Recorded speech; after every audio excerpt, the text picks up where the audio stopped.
Hi there, I'm Maris. And yeah, you read that right.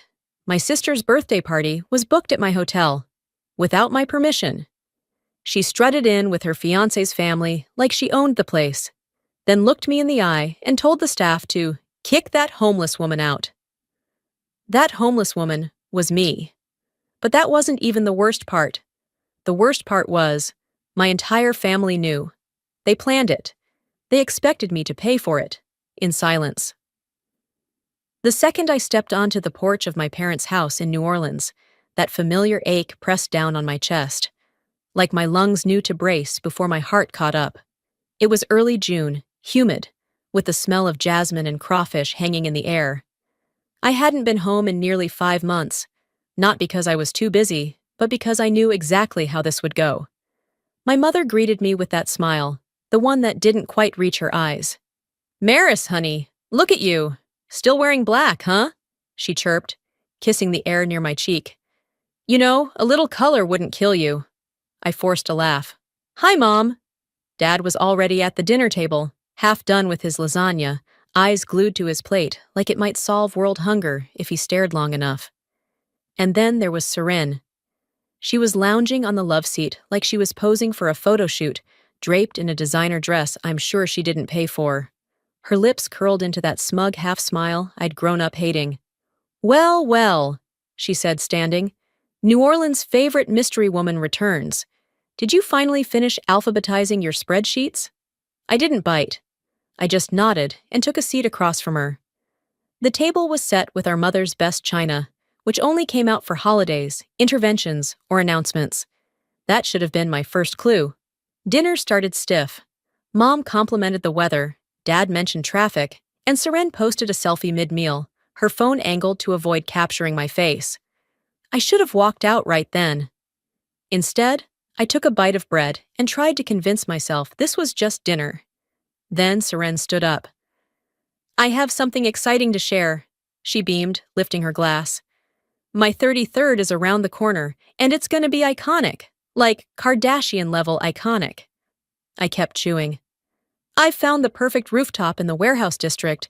There's a champagne wall, live music, drone footage, a horse-drawn carriage. Think Paris, but with better lighting." She paused for dramatic effect. "Total cost? Just under $150,000. I nearly choked. I set down my glass. She didn't flinch. "And you," she said, pointing directly at me. "Get to make it happen. Come on, sis. It's not like you're doing anything real with your money." The room went quiet. Even the ceiling fan sounded like it stopped turning. I glanced at Mom, waiting for her to shut it down. Instead, she tilted her head.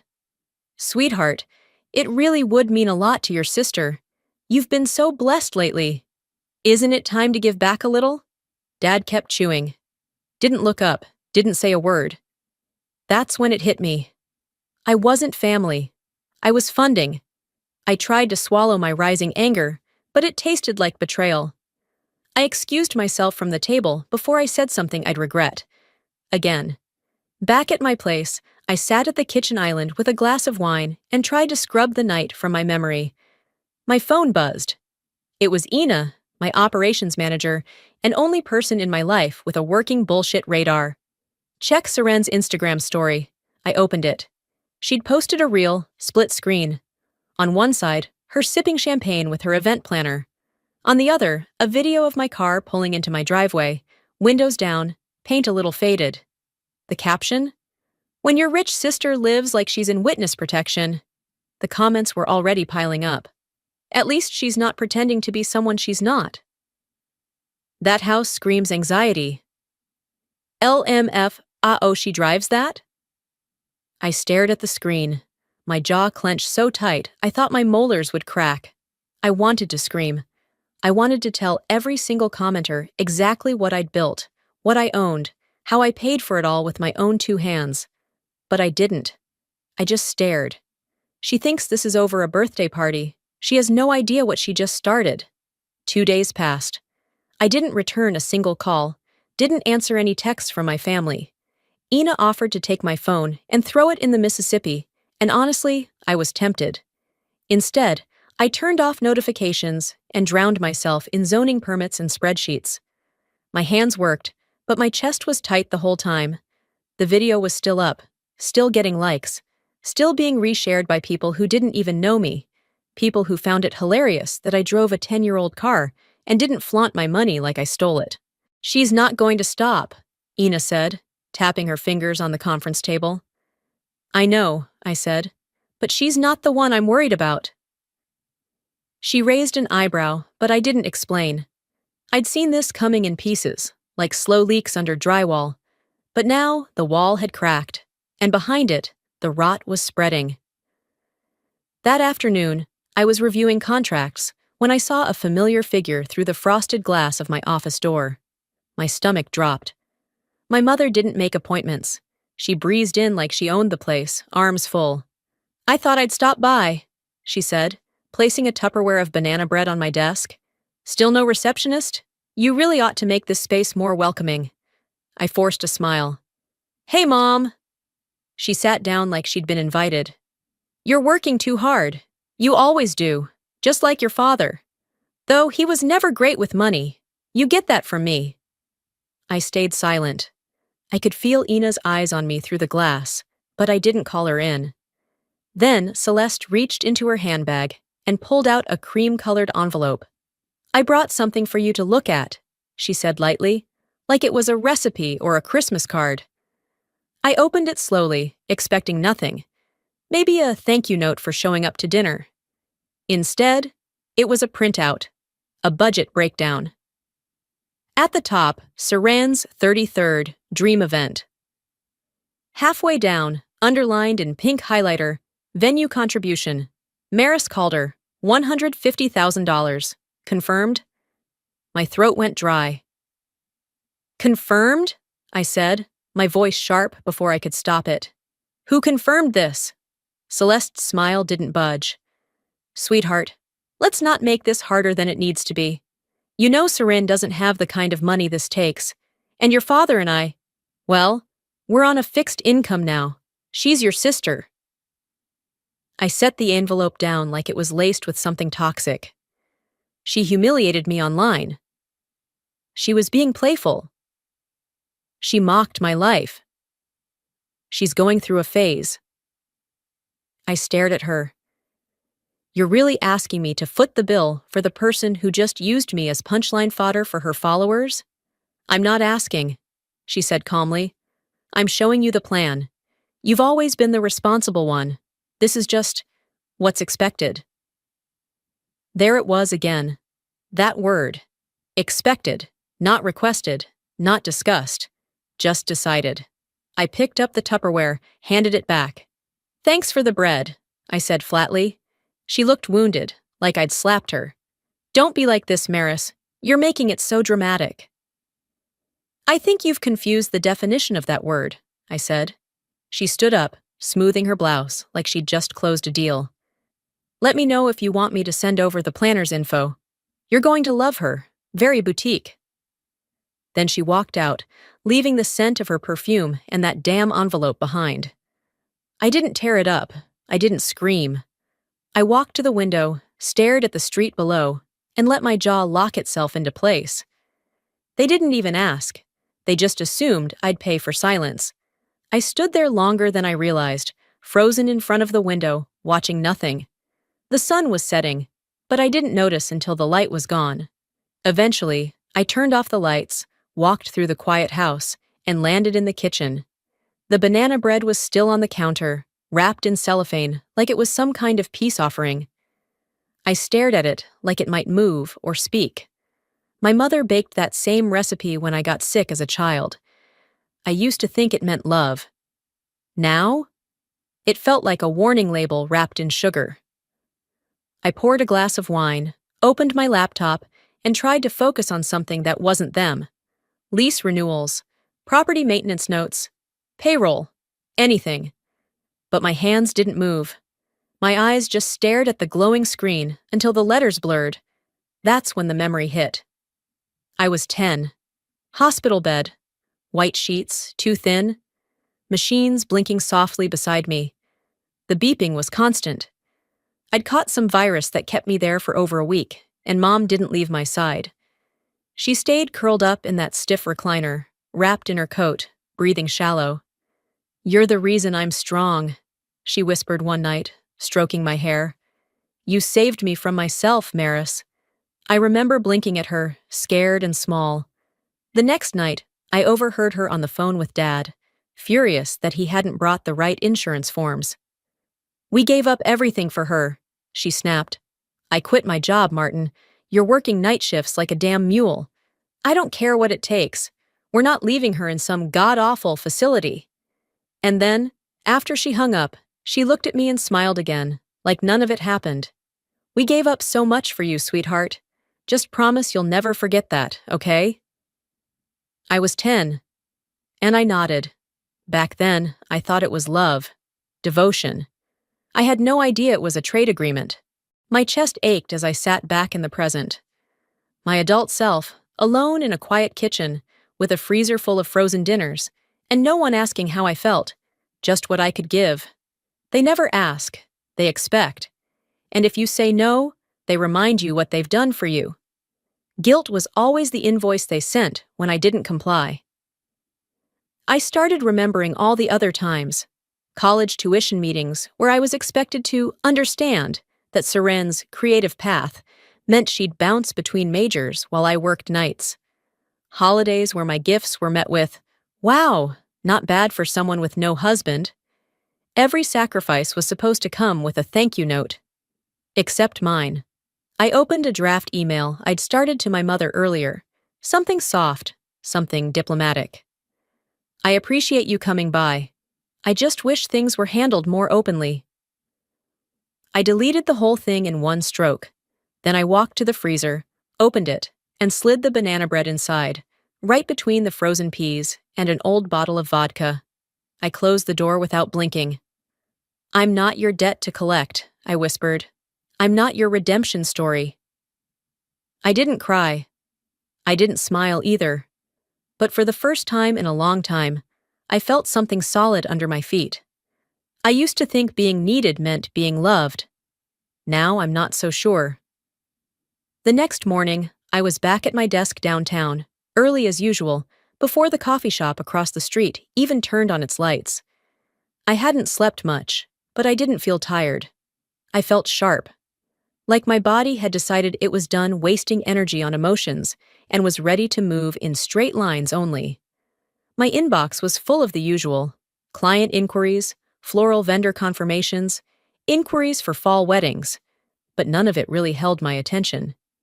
Then Ina walked in, holding a manila envelope like it might explode. "Courier dropped this off 10 minutes ago," she said, her tone flat. "From Seren's fiancé's assistant. Labeled urgent, but guess whose name it's addressed to?" She dropped it on my desk. It had my full name printed in elegant serif font, just under the embossed words Monroe Events Group. I opened it slowly. Inside was a thick, glossy contract packet. Heavy paper, gold-trimmed tabs. Very Seren. It looked like a standard reservation agreement for a venue I'd never heard of. The Imperial Deckhouse, one of those overpriced rooftop venues downtown. They'd penciled in a family contact section, and there it was. Family Financial Liaison, Maris Calder, signature required. It didn't make sense, until I flipped to page 6 and saw it. Small print, tucked into a subclause under liability adjustments. In the event the primary booking party fails to remit payment in full within 30 business days, the listed family contact assumes responsibility for all unpaid balances, fees, and penalties, including legal and collection costs. I blinked, read it again, and then I laughed, short and dry. "She really thought I wouldn't read this," I said aloud. Ina crossed her arms. "She thought guilt would sign it for you." My fingers curled slightly around the contract, not enough to crumple it, but enough to feel it press back. I didn't speak for a while. I didn't need to. I slid the whole packet into my lower drawer and labeled it in my head. Evidence. "You know," I said, "if she put this much effort into managing her own finances, She wouldn't need a backup wallet with my face on it. Ina raised an eyebrow. Want me to shred it? Number let her wonder. I opened my email, composed a new message, and addressed it to Monroe Events Group's assistant. No greeting, no warmth.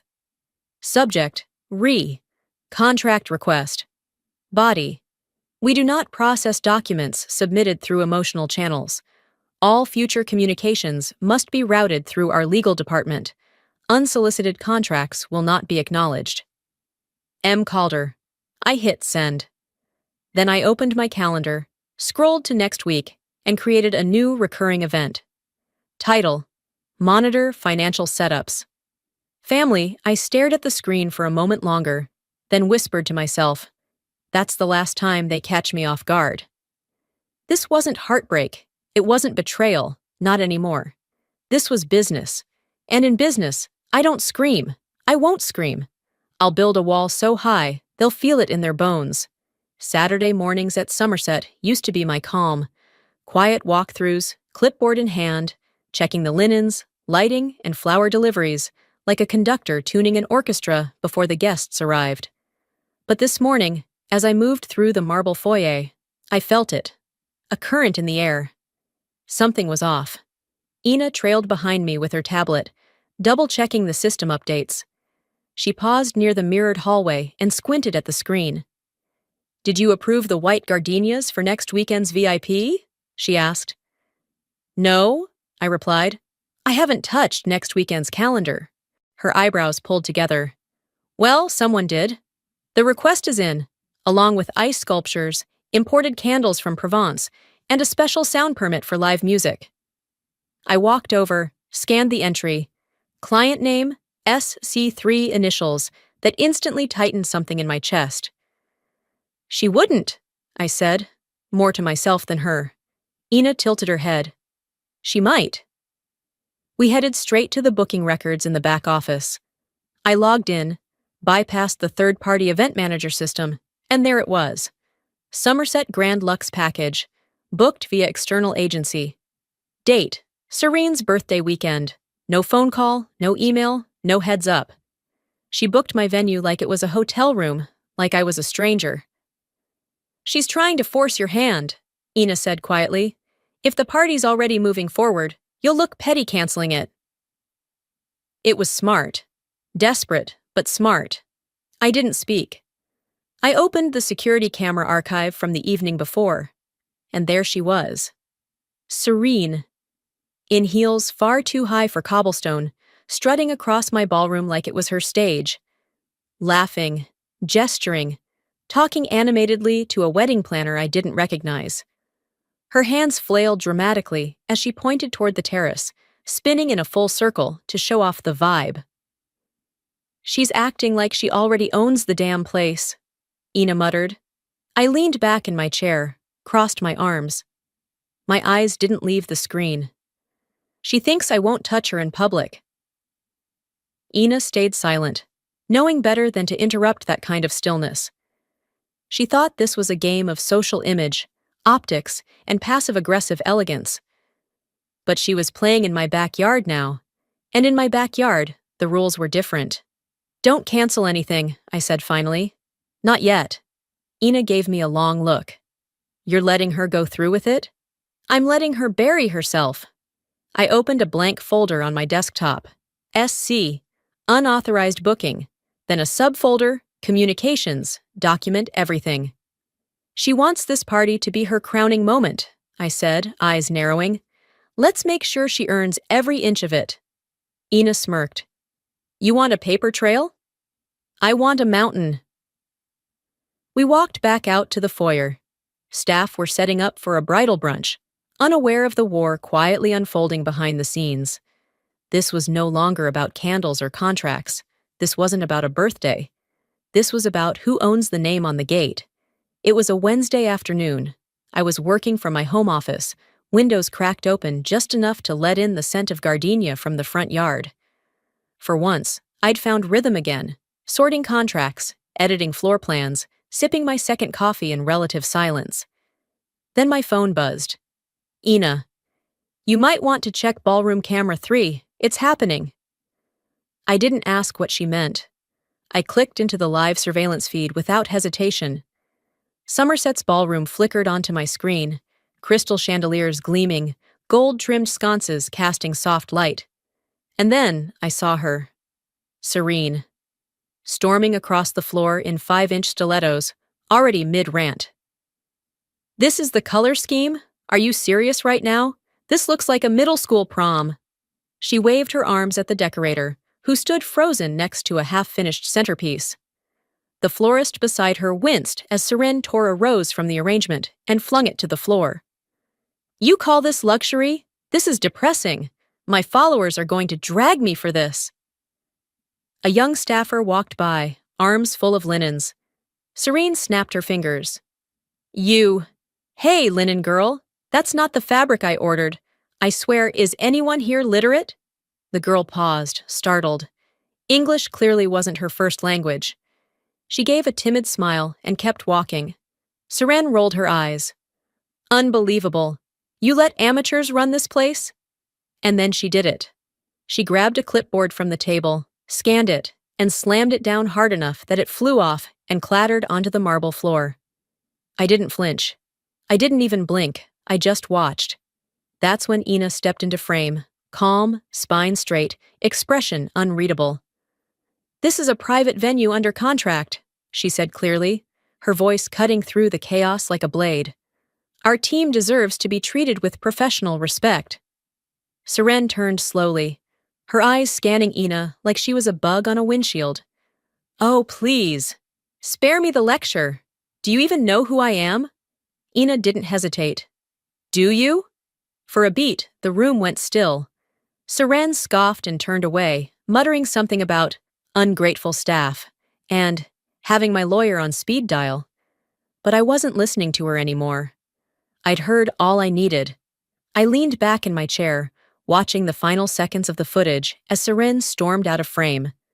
I clicked rewind and played it again, then again, her voice, her face, her entitlement, all recorded. I minimized the video and opened a folder already waiting on my desktop. Incident response. Inside it was one file. Client Policy Section 3.2. Grounds for termination and ban. It was clear as day. Hostile behavior toward staff, defamation of venue, willful property disruption. All of it. Every checkbox. I clicked and dragged the video into the folder. She thought she was playing a private game of pretend, but she gave me everything I needed, without even realizing it. She gave me everything I needed, without even realizing it. 2 days later, the Somerset ballroom looked like a magazine spread. Fresh orchids lined the marble banisters. Golden chairs flanked ivory linens. The chandeliers sparkled like they knew what was coming. Serene waltzed through the arched entryway like a movie star on set, all hip sway and breathy laughter. Beckham trailed behind her, quietly attentive, but distant. His parents, Elowen and Winston Monroe, walked with slow, deliberate steps. You could tell they were the kind of people who measured rooms by how the air moved in them. Seren pointed at the grand staircase. "Isn't this perfect? It screams legacy." From my office upstairs, I watched everything through the security feed. Ina stood near the entrance, greeting them with flawless professionalism. She looked up briefly toward the camera and gave the slightest nod. Time. I adjusted the cuffs of my navy blazer, straightened my spine, and waited. Down below, Seren launched into one of her monologues. "The chandeliers? Imported from Austria, custom designed. The owner works with high-end clients. Very exclusive." Elowen tilted her head. "And who's the owner?" Seren smiled too wide. "We have connections." Winston folded his hands. "So you don't know?" Before she could fumble out another dodge, Ina stepped forward and pressed a button on her tablet. The ambient music cut. Silence blanketed the room, and I began to descend. My heels clicked against the marble steps, steady and sharp. Every eye turned. I paused at the halfway point, met Serene's gaze, and offered the faintest smile. Then I continued down. "Welcome to Somerset," I said, holding out my hand to Elowen. "I'm Maris Calder, the owner and creative director of this estate." Winston blinked. Elowen raised a brow, but her eyes flickered with interest, not offense. Serin. She looked like someone had pulled the floor out from under her. You own this place? She croaked. But you live in that tiny house. I turned to her, calm and clear. A smart businesswoman doesn't wear her assets on her sleeve. She builds them brick by brick and lets them speak for themselves. Elowen smiled slowly. How refreshing. I was beginning to think nobody under 60 believed in discretion anymore. Winston nodded. Impressive, Ms. Calder. Very impressive. Beckham looked at me with a different kind of expression now. Not pity, not confusion, recognition. Serin stood frozen, her mouth slightly open, trying to summon something to say. Nothing came. I didn't gloat. I didn't lean in. I simply turned to Ina. Please escort the Monroes to the East Terrace, I said. I'll join them shortly. Ina nodded and gestured gracefully toward the corridor. As they moved, Serin lingered behind, her breath shallow, fists clenched. I didn't even look at her when I passed. For the first time in my life, I didn't need them to clap. I had the floor. We moved through the terrace slowly, deliberate and unbothered. The Monroe family admired the grounds with a kind of practiced elegance, nodding thoughtfully, speaking sparingly. Elowen pulled me aside near the fountain, as Serin tried, and failed, to reinsert herself into the conversation. You built all of this? Elowen asked. From the ground up, I said. She took a breath and gave me a look only women with experience know how to give. An assessment and an affirmation all at once. You're exactly the kind of woman our family respects. Quiet strength. Real results. Serin's voice rang out from behind us. Wait, Elowen, can we talk? She sounded small. For the first time since childhood, she sounded like the younger sister she actually was. But Elowen didn't turn around. Winston approached a moment later, placing a firm hand on Beckham's shoulder. You may want to reconsider your priorities, he said to him plainly. Beckham looked at Serin, then at me. He didn't speak, but his silence said everything. It was a silence that didn't protect her. It exposed her. Serin broke down in the hallway as they walked away. She pressed her back against the mirrored wall and slid to the floor, her makeup smudging, her voice cracking in a half-sob. I didn't stop. I didn't gloat. I walked right past her, head high, heels steady, pulse unreadable. That night, I returned to my home and turned every light off except the kitchen. The silence was different now. It wasn't empty. It was earned. I was sipping tea when my phone buzzed. A single text from my father. Can we talk? I hesitated, then hit call. He answered immediately. Hi, Princess. I didn't reply. I just think, maybe don't push things further, okay? It's still her birthday week. That was it. That was the thing he needed to say. Not, I'm proud of you, not. You handled that with grace. Just, don't make waves. It's her week. I laughed quietly into the phone. I stood there, I said. I stood right in front of you all, and you still didn't see me. He sighed. It's not like that. It is exactly like that, I said. It always has been. Look, we just want the family to stay. Intact? I cut in. It's never been intact. It's been built around Serin like a house of cards. He didn't deny it. I'm not mad, I said, suddenly calm. I'm just done.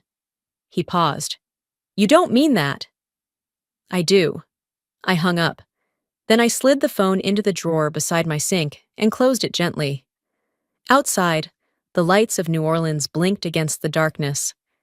Distant music floated in from a jazz bar a few streets away, the kind of song that makes you ache and breathe at the same time.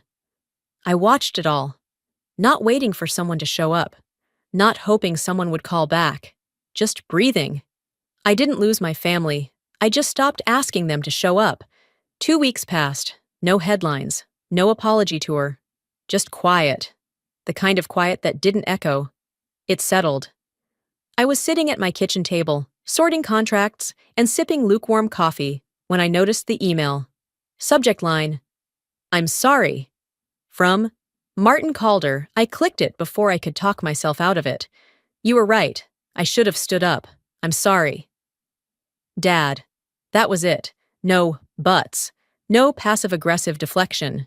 No, but you know how your sister is. Just a single sentence. Late, but clean. I read it 5 times. Then I deleted it. But I smiled when I did. Somerset hadn't slowed down. If anything, it was surging. We had 3 weddings booked for the next month, 2 corporate galas, and a high-profile fundraiser that had local news sniffing around. Ina was now fielding requests from planners in 4 different states. She walked into my office with her usual tablet in hand. "We've got a request from Elowen Monroe's niece," she said, tapping. "She asked for you directly." "Of course she did," I said. "We'll take good care of her." I meant it. That same day, my phone lit up with a push notification from a wedding industry blog. Influencer event canceled. Somerset denies involvement. Speculation mounts. And then, are these luxury events just for show? Inside the collapse of a brand. They didn't mention her name outright, but I didn't need them to. Later that evening, out of pure curiosity, I checked Serene's socials. Her latest video was still up, but the energy was different. Muted lighting, no makeup, no background music. Comments turned off. She stared into the camera for almost 2 full minutes before speaking. I didn't watch all of it. Not because I couldn't, because I didn't need to. There was no satisfaction, no anger, no fire in my chest. Just air. I closed the app, put my phone face down, and walked outside with a glass of wine. The porch was warm, washed in the orange glow of the setting sun. The street was quiet, except for the rustle of wind through the live oaks. I drove past my parents' house that morning, slowed down for half a second, didn't stop. Not because I was bitter, because I didn't feel the pull anymore. I used to think peace came when people apologized, when the scales finally tipped back in your favor, when the villains got exposed and the family admitted they were wrong. But peace is quieter than that. Peace is walking away when no one asks you to. Peace is deleting the message without replying. Peace is saying no and not explaining why. I took a sip of wine. The night wrapped around me like a soft exhale. And maybe that's the real revenge. Not winning, but walking away clean. You know, if there's one thing I've learned through all this, it's that peace doesn't come when people finally treat you right. It comes when you start treating yourself like you matter. For years, I thought loyalty meant silence. That being a good daughter, a good sister, meant making myself smaller just so others could shine.